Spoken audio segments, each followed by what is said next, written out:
Reading with your kids. Hola, ni hao, konnichiwa, assalamu alaikum, shalom, mahaba, moni muli wanji, namaste, jambo, bienvenidos. Hi, my name is Jedley, and this is the Reading with Your Kids podcast. We're coming to you from the beautiful neighborhood of Reedville in the southwest corner of Boston, Massachusetts. We're delighted and so very honored and so very happy that you're joining us in our mission to help families grow closer through reading. Please be sure to subscribe to the show in the iHeartRadio app, on Spotify, Amazon Music, Apple Podcasts, wherever you find your podcast. Our guest today is one of our favorite guests of all. Shannon Anderson is back to celebrate her new book, I Love Strawberries. She also has lots of great information and wisdom for authors. Before we invite Shannon back into the studio, we want to let you know that this episode of the Reading with Your Kids podcast is brought to you by the Power of series by Ruth Maley. The Power of series is a wonderful collection of books that motivate kids to be positive, to be kind, and to live gratefully. The latest in the series is called The Power of Gratitude, Unlocking Hidden Treasures. And this book reminds kids to really focus on all the wonderful things we have in our lives instead of moaning and complaining about what we don't have in our lives. The second book in the series is called The Power of Kindness, Through the Eyes of Children. And it reminds kids that tiny little acts of kindness can really change the world. And the first book in the series, the debut book, The Power of Positivities, the ABCs of the pandemic. Even though we're hopefully coming to the end of the pandemic, The Power of Positivity reminds kids to be positive and to find ways to always find hope in life, no matter what the circumstances would be. All these books are Reading with Your Kids Certified Great Read Hall of Famers. Check them out today. It's available on Amazon. It's The Power of series by our friend Ruth Maley. Join us right now from the beautiful state of Indiana. Our guest is returning to the show to celebrate her latest book. It's called I Love Strawberries. Well, I love when our guest Shannon Anderson is on the show. Hey, Shannon, how are you? Hi, I'm good. Thanks so much for being back on the show. Thanks for having me. So tell us about I Love Strawberries. You know, this has a really good story behind the story. So this was the manuscript that I wrote heading into my very first writing conference that I ever attended. So it was while I was still teaching. This is 10 years ago. And I decided I really wanted to try this thing and learn about how to write for kids. So I went to this writing conference. It was on St. Simon Island off of Georgia. And I entered the contest because many of these conferences you go to, you get to, turn in manuscripts for various, genres and contests and things. And lo and behold, it won first place in the kids division.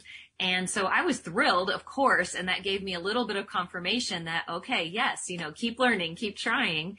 And I tried submitting it to several publishers over the years, and it just never was the right match. So as you know, in the traditional publishing industry, it really has a lot to do with the right house that's looking for that type of story and an editor that connects with it, that is the one reading it. And just so many stars have to align for them to give you that yes for your story. So in the meantime, I did end up publishing several books. And then I found out about this great publisher called Feeding Minds Press. And it's called Feeding Minds because it's not only about feeding your mind, but it's all farm-based and agriculture education and how to be healthy and learning about farm life and agriculture and how to grow foods and all of those great things. And I thought, oh my goodness, because this story actually captures the actual growth life cycle of the strawberry plant itself.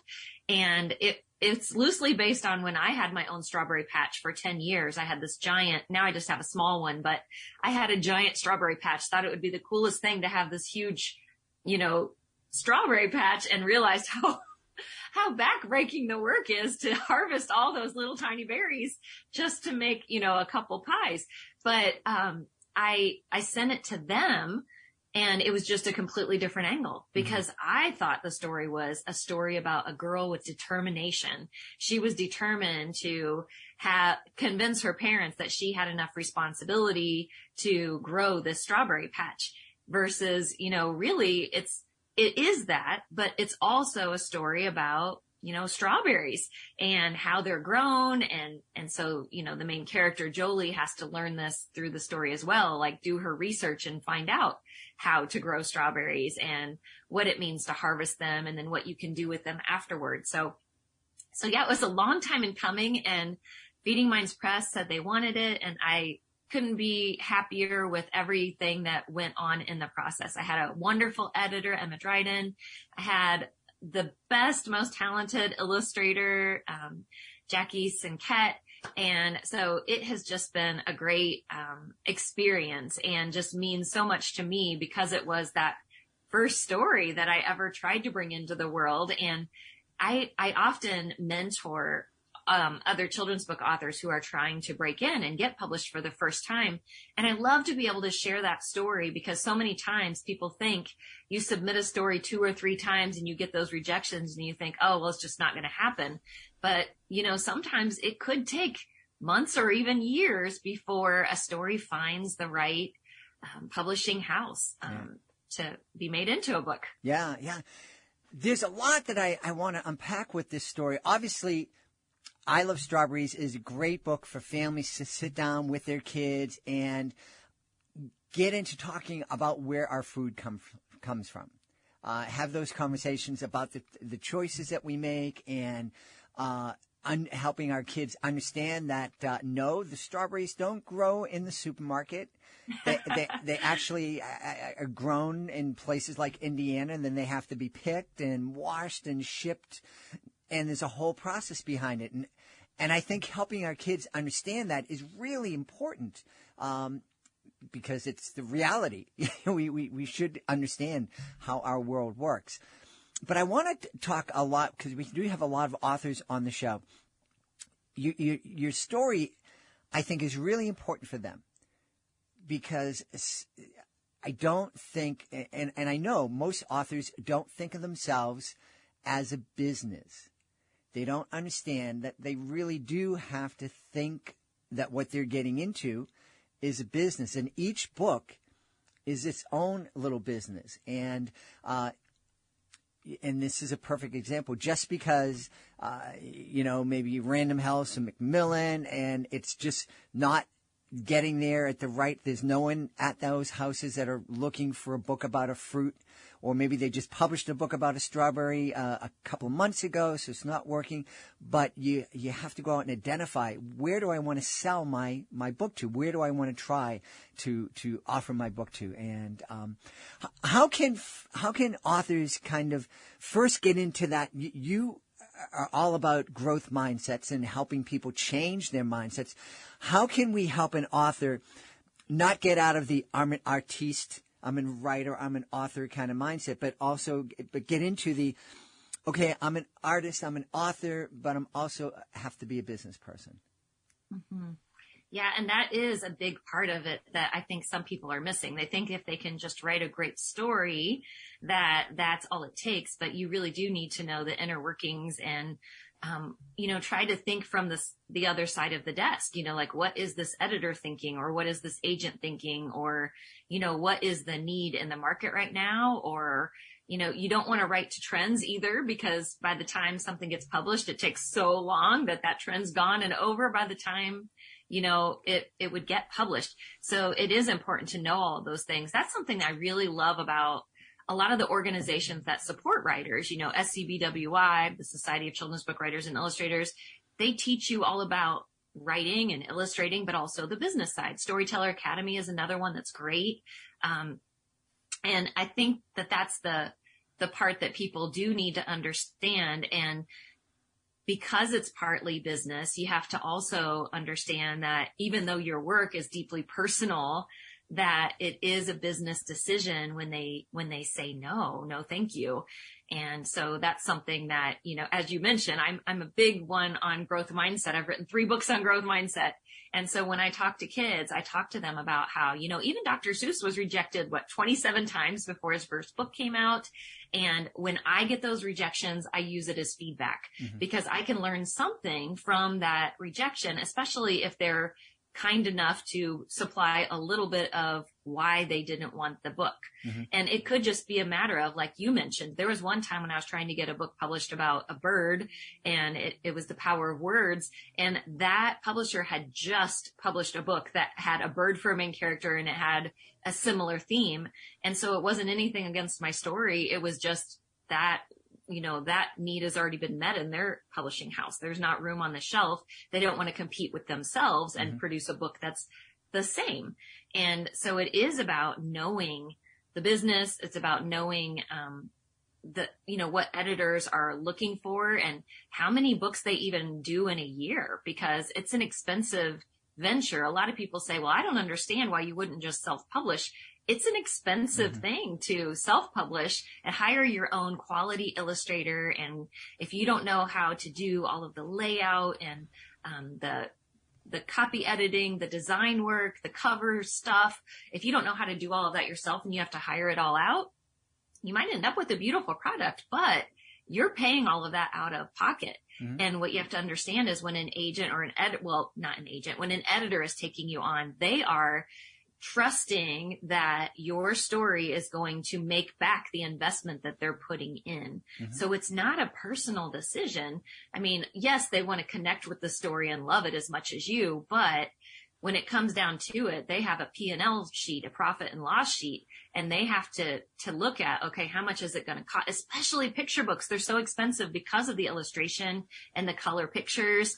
That's why a lot of, publishing houses, they might do more middle grade in YA, and chapter books that are not as heavily illustrated or not in color illustration because they're not as expensive to produce.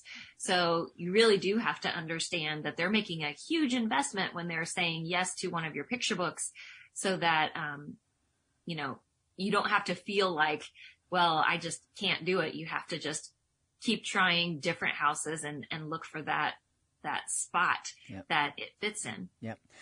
One of the hardest things for my daughter to understand when she was younger, and she was a dancer, and she's a very talented dancer and an actress and singer, and she was auditioning for different things. One of the things that I was able to tell her from my experience being on stage is, hey, part of this audition is to see if you have talent. The other part of the audition is to see if you look like the person they want to hire. A lot of times it's the role doesn't go to the person who's the greatest actor or the greatest singer. The role goes to the person who has blonde hair because the producer wanted somebody with blonde hair in that role. And I think, and the same is true with books. It's like these publishers are looking for X, and you might be X plus, and that's not what they're looking for. Well, and the other part of that too is, like you said, they're not just looking at your product, like the talent. They look at that first and foremost, I think, in most cases. However, I've been to so many writing conferences and workshops and panels and different things. I was just on the phone with an agent last week, and what she said was, I don't even read the query letter. I don't want to know about you until I know the writing is good. But then once I know that the writing is good, then what I'm looking at is I'm researching you on your website. I'm looking on Twitter. Are you a kind person? And more importantly, are you the kind of person I would want to invest this money and time in? Because when you go with a publishing house, you are working with them for over a year to get that book produced in the best way that it can. And they want to be, your cheerleader in the corner too. But if they can't support you or how you maybe behave online or at events, then, that's going to be a no for them, even if your writing is good. So I think you're right. They do start with the talent part. They often do just look straight at your story first.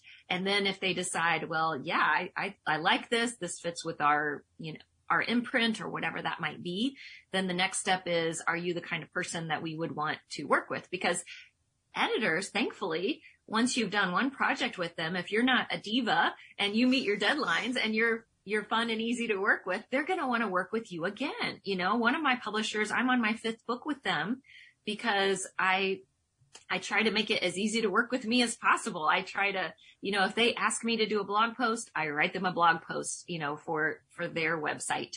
If they ask me to do different things, speak at something or do some marketing of some kind on my own, I love to do that. And so I will do that. And so you prove yourself time and time again and try to show them that you want to work as hard for the book as they are, because they've made that investment too. Yeah. You bring up a good point, and I'm imagining, I think I had this conversation with my son. You brought up the whole online presence and who you are in public and who your public persona is. And I know that, I had this conversation with my son again years and years ago, and he said, "Oh, that's not fair. What I do online has nothing to do with how I'm doing this other thing. They shouldn't even be worried about that other stuff." In reality, they're very worried about that other stuff. Yes, for sure. And news travels so fast now. Like one little bit of something bad that happens can travel in minutes and be all over the place. And so you have to be very careful and make sure that you're making good choices and being a good human and not posting things that are, maybe controversial or that don't show a good side of you. So I always try to stay positive. I have a couple Facebook groups that are focused on, growth mindset and kindness. And so always trying to put your best foot forward, but also trying to be that best person. It's not a matter of, hiding things. I think you should always be trying to be a better person. Mm-hmm. And that's what people connect with, people that care and that want to serve others and that want to help others and add value. Those are the types of people want to work with and follow and learn from. Yeah. Yeah. It's so, and you're absolutely right. You want to be authentic wherever you are. And I want to be authentically positive. I've discovered, and now it's taken me almost 100 years to figure this out. I'm not going to change anybody's mind. Certainly not by arguing with them, and certainly not by being rude or calling them names or whatever. And I'm not going to do that. That's not going to happen in person. It's not going to happen online. The only thing I can do is put my best foot out there so that if somebody sees and I'm a positive person and values my opinion, maybe they might come to me and they'll ask my opinion, and then I'm happy to share it. But just to go and flame and rant and rave online doesn't seem to be a very productive use of my time. No, and we can use our online presence in such a positive way for our careers. So you mentioned, the business side. I mean, a big part these days of the business side is showing, what is it you do so that we know that you exist and that your what you're offering exists. Because if they don't know that you do author visits, then they're never going to hire you because they don't know that you even do them and that you enjoy doing that. So every single time I am doing an author visit at a school, I ask permission to post pictures, and, you have to be really careful with who you're allowed to show in the pictures, if the kids have photo permissions or not, or you might even I will often ask the principal, because he's the one or she's the one in charge, and they're going to know what is safe to post. And if they're the ones actually giving you the photos, then you know that it's safe. And asking them, if there is no photo permission, can you take a picture from the back of the room or whatever that might be? But posting when you're doing special projects in classrooms, posting when you have book news, those kinds of things, that's where we can use social media to our advantage to share with people, this is who I am, this is what I love to do, this is what I can offer you if it's something that you would like to learn about or you would like to share with your students and staff. Yeah, so important. We had one author on who is a huge in the recording industry and made the choice that I don't want to deal with social media. And so he had no online presence. And his book, which was wonderful and that we celebrated here in the show, was passed on by almost every publisher simply because, oh, you're not on social media? Yeah, we're not going to go there. And so it's important to be online. It's important to have a presence, but you have to also be aware of that presence and make sure that it's possible and reflects positively on you and the book and the publishers that are investing in you. That's I love that idea, helping people understand that people aren't just buying your story; they're making an investment in you and in your story, and they're hoping to make a return on that investment. And part of your job as an author is to help them make that return. One of the things that you mentioned early on is I think it was 10 years ago, you made the decision to go to that writers' conference, to travel from Indiana down to an island off the coast of Georgia. I imagine that might have been a little bit intimidating to go to a writers' conference. I know the first time I went to a magician's convention, I was terrified, and I had already been making a living doing it for 10 or 12 years. Where did you find the courage to do that? Well, I had someone that believed in me, and it was one of those things my high school job was working in the library, and I was in the children's area, and that was what made me fall in love with children's books again. I knew I wanted to be a teacher at that point, but working in the children's section of the library during high school was what made me also decide, well, I could be an elementary teacher and write books someday. And so I had that little seed, in me and wanted to do it. And I always loved writing. I took creative writing in college and was always one that kept diaries and journals. I have a whole drawer full of them still.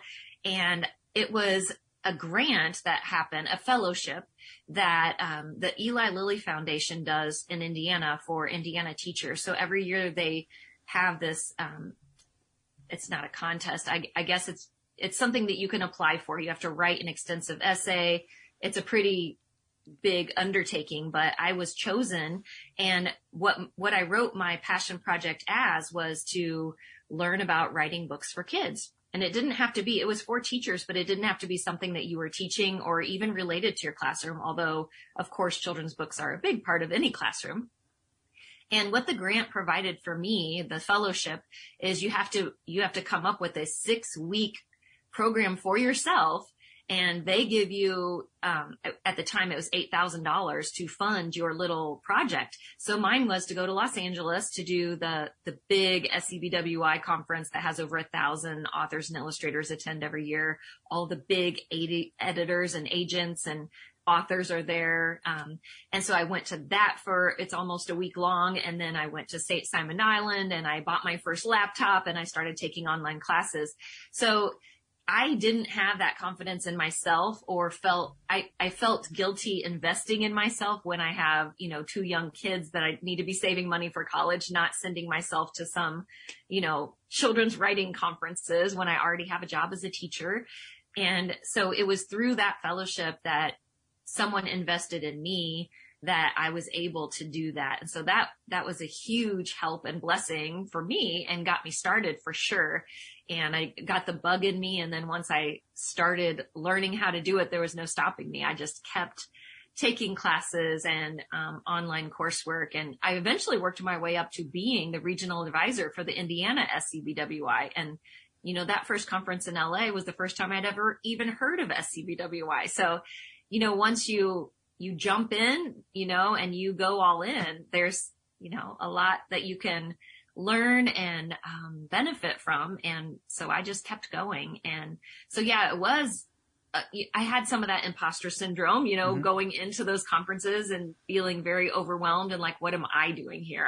I'm a first grade teacher, I don't write books yet, but you've got that yet part, that my book, Y is for yet, not writing them yet, but I always tell people that are working toward getting their first book published that it is really about yet. If you keep with it, it's not a matter of if it will happen, it's when it will happen. Because if you don't stop, it will happen. I truly believe that. Mm-hmm. Yeah. And that's so important. And it's such a great, inspiring story, I think. It's just from the whole idea of you understanding that you wanted to do this thing and you didn't have to have that thing born inside you. You know, you could go out and learn from people. And I think that's, again, it's something that I think a lot of us run into. It's like, I'm not a writer. I've never written. I've always wanted to do it, but it's hard for me, and so I can't do it. No, you can do it. You can go out, and you might not be there yet. You might need to have a lot of skills that you need to learn, but you can do it. And the great thing is that there's a lot of places where you can learn these skills. Mm-hmm. Yeah. For sure. You mentioned a couple of them. Are there other places that somebody who is, a parent that tuned in today because they wanted to find a book that they could talk to their kids about the growth process, about farming, about strawberries, but also has this kind of passion inside them that I'd like to write some of these books? Wait, you mentioned the SCWBI. You mentioned Storytellers Academy. Are there any other places where folks can start? Yeah. So Manuscript Academy is another one, although they don't just focus on children's writing. They're also for adult writing. And then there are just so many, there's like Kitty Lit Community, and there are all kinds of online, Facebook groups, of course, but there are also like Julie Hedlund has all kinds of, she has her Story Storm coming up in January where you try to brainstorm, an idea every day for the month of January. And there are, Children's Book Insider. So, on there, they have like Kidlit socials on every other Tuesday, I believe it is, but they are getting ready to launch a secret sauce, type of, I don't know if it's going to be I think it's a series of classes, so you can take courses through them. But I mean, it's a quick Google search away to find so many different opportunities to get to learn. And then as you learn and as you network with other people, you find out about more. And as you join different lists, like I sign up for a lot of people's mailing lists if there's someone who's of interest to me, or if it's an author that, I feel like is doing really well, then I want to keep learning from them. And so you don't even have to pay money to subscribe to someone's list and just be learning from their newsletters and where they're presenting and things that they're doing, things that they're teaching. And right now it feels like there is this big push for summits. Like these online summits are the thing right now. So you find a summit, and the summit itself is free. And then once you have gotten a taste of what they're teaching, then of course they're going to ask you, well, do you want to be part of this mastermind, or do you want to be part of our big course, or do you want to join our membership? And so if you can find even some of those summits, they're giving you the best little tidbits in the summit because they want you to see the quality that they offer. And then if you want to invest, you can. And if you don't, then, well, you at least learned from those, things that they shared during the summit. Yeah. So you can find a lot of those right now. Mm-hmm. And podcasts, like in the mornings when I run, I'm always listening to a podcast that's either on, like a podcast like yours, where we are learning from other book creators, or learning about other books and their process, where there are marketing. This morning I listened to a marketing podcast as I was running. And so just doing those little things that, while you're doing the dishes or folding the laundry, you can be learning something. And so many people say, well, I don't know how I would, go back to school and get my MFA right now or whatever. You don't have to have one. I don't have an MFA. Mm-hmm. My master's is in education. And so, but I feel like that's good experience. And I was surrounded by my market, my target mm-hmm. audience, for 25 years. But it's just a matter of finding what do you want to learn, and then finding who you can learn it from. And so many people offer scholarships. I mean, the first time I went to one of the highlights workshops, which those are amazing. That's another good resource. I was able to get a scholarship to pay for part of it.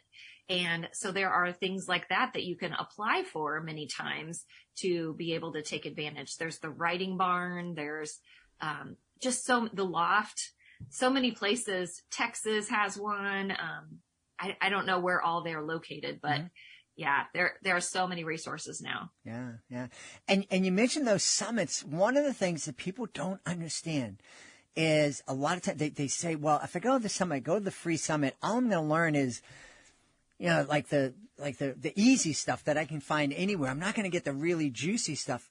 The reality is, and I know this because I've taken a couple of how to run these summit classes, they tell you, give your best stuff out for free. And, you're not going to give everything, but give like really great information out there for free in hopes that people are going to buy on. So it's a great idea. Take those free summits because you're going to learn a lot of great tips. Absolutely. And so I always used to feel like, I don't want to give everything away because then, if someone invites me to do this keynote, they're already going to know, some of the things that I'm all about. But no, it's the opposite is true. You want them to know all of the great things that you're teaching and that you can offer so that they will hire you for the keynote. And, many times I get hired for a keynote from someone watching me somewhere else at a different conference or whatever. I'll get the call like, hey, I saw you on this conference and we're wondering if you can now speak for our conference. And so, yes, do give away all of those things. And even if it is a free presentation that you're giving, you never know how a free presentation might lead to 3 leads that are paid presentations. And so anytime I'm asked to do something, if it's within reason, of course, and not going to cost me a lot in travel or whatever, I'm willing to do that because I want to share. I want people to know what I'm about, who I am, get a taste of my personality and understand what the research I'm doing and the things that I'm hoping to inspire kids, teachers, and authors to be able to do. Yeah. Well, we've had a great time. You mentioned Google and going online to find different resources. I know people are going to want to know where they can go online to find out more about Shannon Anderson and also find out more about I Love Strawberries. Yes.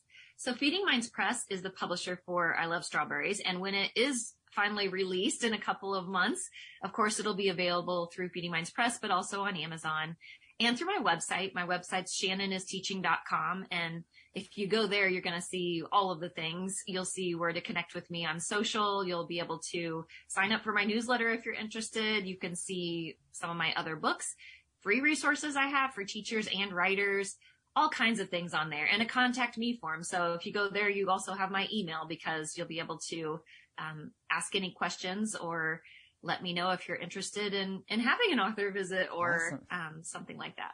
We've had a great time speaking to the author of I Love Strawberries and so many other amazing books, Shannon Anderson. Hey, Shannon, thanks so much. This was a wonderful visit. Thanks so much for being here. Well, thanks so much for inviting me. Please be sure to join us for the next episode of the Reading with Your Kids podcast. Our guest will be Dr. Felicia Yee. She'll be here to celebrate the secret of Tooth Fairyland. That's the next episode of the podcast. Hey, Shannon had lots of great advice for authors. I'm sure she would agree that a great place for an author to visit is readingwithyourkids.com. Click on the Authors Click Here button, and you can scroll on down to see how we can help you celebrate your great book. You could be a guest on the podcast. You could submit your book to our Reading with Your Kids Certified Great Read panel. You can also take part in our monthly promotion program that will celebrate your books with commercials on the podcast, messages to our 66,000 plus social media followers, and have your book displayed on our nationwide network of digital pedestrian billboards. Learn all about it by going to readingwithyourkids.com, clicking on the Authors Click Here button at the top of the page, and scrolling on down to the various services. I want to thank the folks who made today's show so wonderful. Of course, I want to start by thanking our guest, Shannon Anderson. Please be sure to check out I Love Strawberries. Also want to thank our sponsor, Ruth Maley. Please be sure to check out her Power of series. We especially want you to check out the latest in the series, The Power of Gratitude, Unlocking Hidden Treasures. Also want to thank my team, Alejandra Doherty, Fatima Khan, Rory Grady, Skylar Strauss. I want to thank my beautiful wife for all the support she gives me. Most of all, we all want to thank you. Thank you so much for taking the time to join us today, and as always, thank you so very much for taking the time to make the world a better place by reading with your kids. I'll be looking for you in the next edition of the Reading with Your Kids podcast.